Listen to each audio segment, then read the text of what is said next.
Nazungumzia habari ya uhaini unaotokana na kauli ambazo alizitoa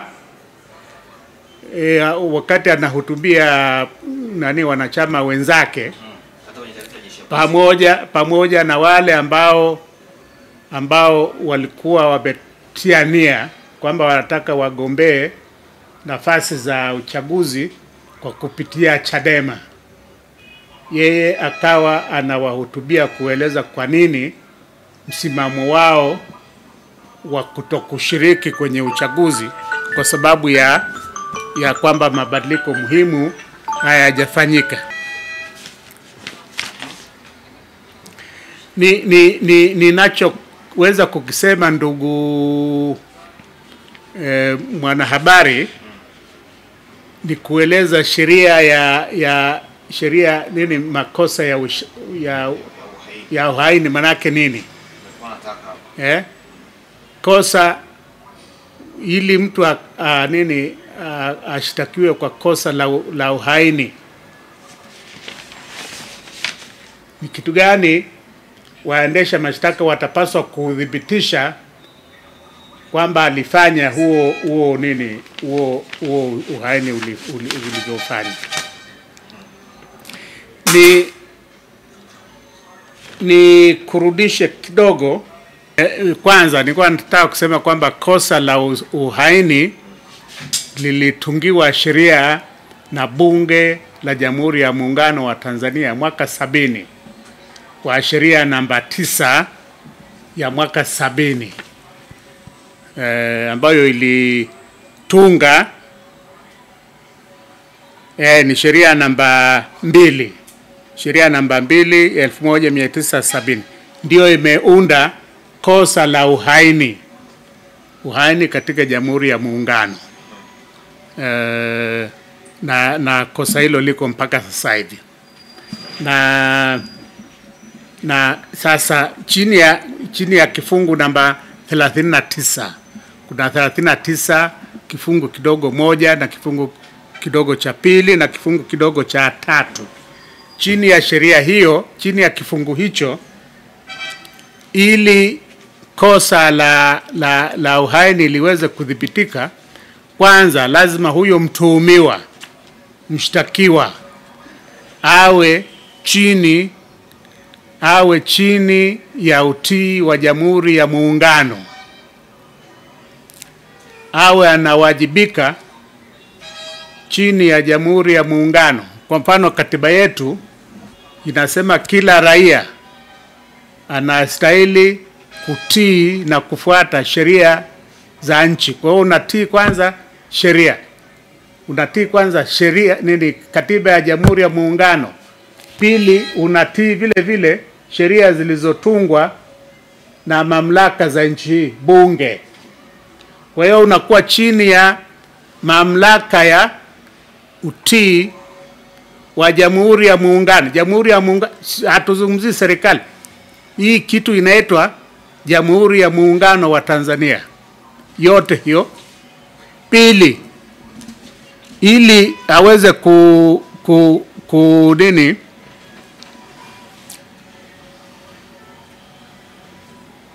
kushtakiwa na kutiwa hatiani kwa kosa la uhaini, lazima kuwe na ushahidi kwamba alitunga nia, kwamba alikuwa na nia ya kufanya hilo kosa. Na hiyo nia inajionyesha kwa nini? Kwanza, kwamba alikuwa na nia ya kumuua rais wa Jamhuri ya Muungano,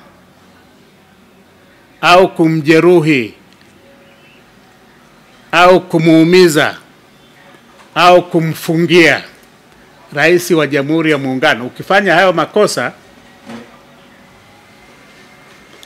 ni uhaini. Utakuwa umefanya kosa la uhaini. Pili, kama utaonyesha nia ya kupindua serikali, au kama utaonyesha nia ya kusababisha mabadiliko ya serikali kwa mfumo halali, kwa njia ambayo haijaruhusiwa na sheria. Tatu, kosa la uhaini litakuwa limefanyika kama wewe ambao umeshtakiwa na uhaini utakuwa umeitishia Jamhuri ya Muungano, umeitishia serikali au umeitishia mahakama au bunge, na umeonyesha nia hiyo ya kutishia kwa tendo linaloonekana. Tendo linaitwa overt act, ambalo linaonekana. Hilo tendo la kufanya uhaini linaonekana aidha kwa kutoa maandishi au kuchapisha habari, vitu kama hivyo. Ndio unakuwa umefanya nini? Umefanya kosa la uhaini. Kwa hivyo unamjeruhi, unakuwa na nia ya kumuua rais, kumjeruhi, kumfungia au kumuumiza. Alafu nia hiyo unafanya nini? Unaitekeleza. Ni kurudisha nyuma kwenye historia ya kwetu. Hii kosa la uhaini limeanzishwa mwaka 1970 kama nilivyosema, na watu wa kwanza kushtakiwa na kosa hilo la uhaini walikuwa ni, wewe umeenda shuleni sekondari mwaka gani bwana Bendera, bwana Baraki? Kulikuwa na kesi ya uhaini ya kwanza katika Jamhuri ya Muungano wa Tanzania, ambako jamhuri walimshtaki Gray Likungu Mataka na wenzake 7, wakiwemo, utamkumbuka kwenye historia ya nchi hii, Mama Biti Titi Mohamed, wakiwemo bwana Michael Kamaliza. Hii katika kesi hii hao watu 9 raia walikuwa 2 na wale wengine wote walikuwa ni askari wa jeshi, na ushahidi ulitolewa kwamba walikula njama ya kumuua rais na kubadilisha serikali kwa mtutu wa bunduki. Kesi ya pili ya uhaini imetokea 1983, na washtakiwa hapo walikuwa ni bwana mmoja anaitwa Hatibu Gandhi na wenzake 8. Hatibu Gandhi na wenzake 8. Katika shauri hili raia alikuwa ni mmoja, huyo Hatibu Gandhi. Wengine wote 8 walikuwa jumla 9. Wengine wote 8 walikuwa ni askari jeshi. Na tuhuma ilikuwa ni hiyo kupanga njama za kumua rais, alafu wapindue serikali kwa kutumia nguvu. Na hivyo nini, hayo matendo yanaonyesha nia. Ulitolewa ushahidi juu ya barua ambazo waliandikishana hawa walanjama, vikao vya siri, mikakati ya namna ya kutekeleza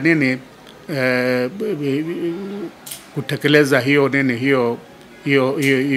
nia, nani alikuwa afanye nini na kadhalika. Na hiyo kesi ya kina Bibi Titi Mohamed mwaka 70 ilikuwa ni hivyo.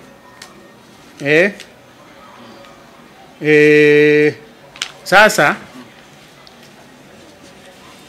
nitoe mfano mwingine wa 3. Kwa mfano, Kenya mwaka 1983 jeshi Kenya na raia kadhaa walifanya jaribio la kuipindua serikali ya Moi.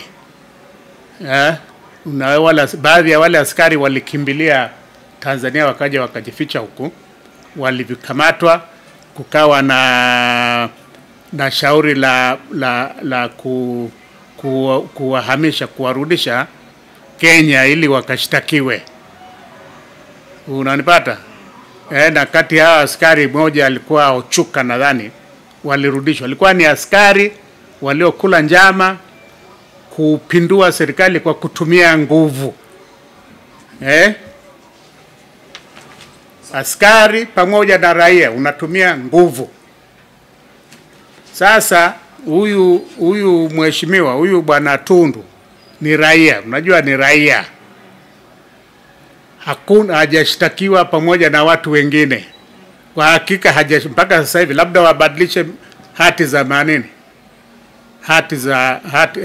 hati ya mashtaka. Hajaunganishwa na maaskari wenye silaha ili waweze kupindua serikali.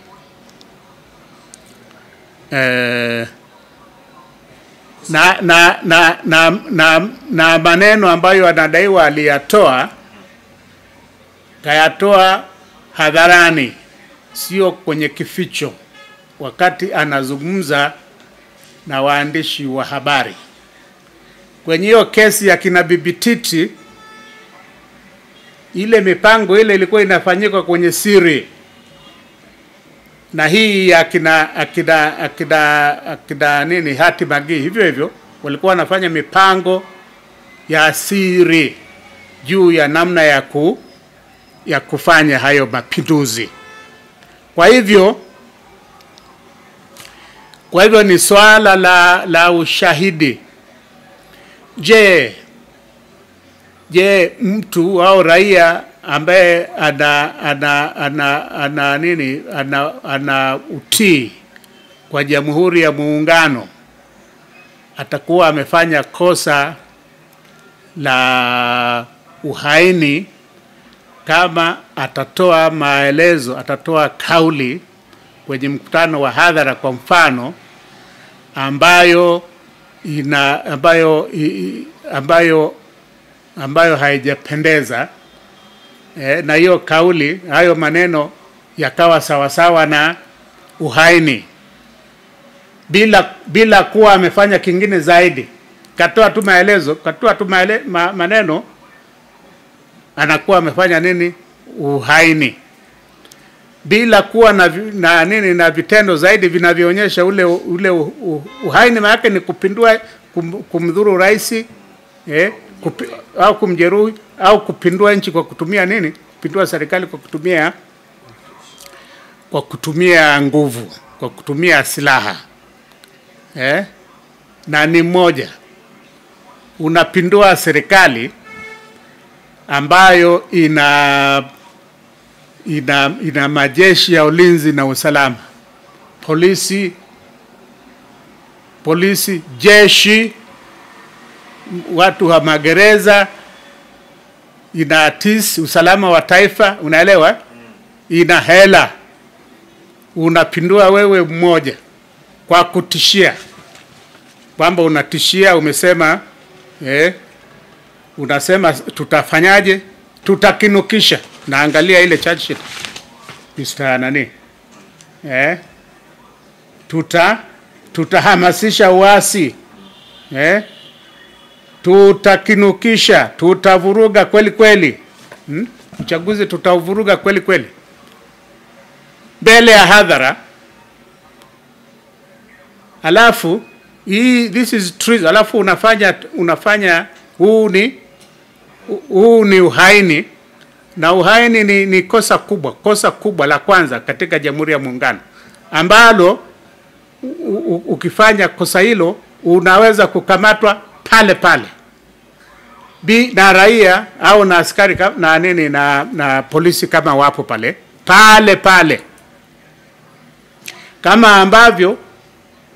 kama ambavyo sisi raia, kama unaona mtu anafanya kosa mbele yako, anavunja store, anapiga nini mtu, anaiba, si tunamkamata pale pale. Hatusubiri, yaani hatutawanyiki. Unaenda kwenye nini, kwenye shughuli zako. Huyu mheshimiwa allegedly kafanya uhaini mbele ya waandishi wa habari na mbele ya wanachama wengine labda 300 miangapi. Alafu baada ya hapo watu wametoka, wametawanyika. Ameenda nyumbani kwake, ameenda siku mbili baadaye ameenda kuwa mwenyekiti wa viongozi wa vyama ambavyo viko bungeni, chini ya kivuli cha kituo cha demokrasia Tanzania, Tanzania Center for Democracy. Kaongoza kikao pale, akiwemo mheshimiwa Stephen Wasira, makamu mwenyekiti wa CCM. Ametoka pale kwenye hicho kikao, ameenda kufanya campaign hizo mikoa ya nene ya kaskazini wiki nzima. Analindwa na polisi, hawajamkamata. Yani kwa hivyo tunasubiri ushahidi katika shtaka la hilo ambalo ameshtakiwa. Anadaiwa kwamba alitisha na kuiogopesha serikali ya Jamhuri ya Muungano wa Tanzania. Sasa neno serikali ni nini? Neno serikali halijafafanuliwa na sheria, kwamba unaposema serikali una maana nini. Lakini bahati nzuri kwenye katiba yetu, chini ya sura ya pili ya katiba imefafanua. Sura ya pili inazungumzia serikali ya Jamhuri ya Muungano. Sehemu ya kwanza inasema hiyo serikali manake ni nani? Inamtaja rais wa Jamhuri ya Muungano ndio serikali. Wa pili inamtaja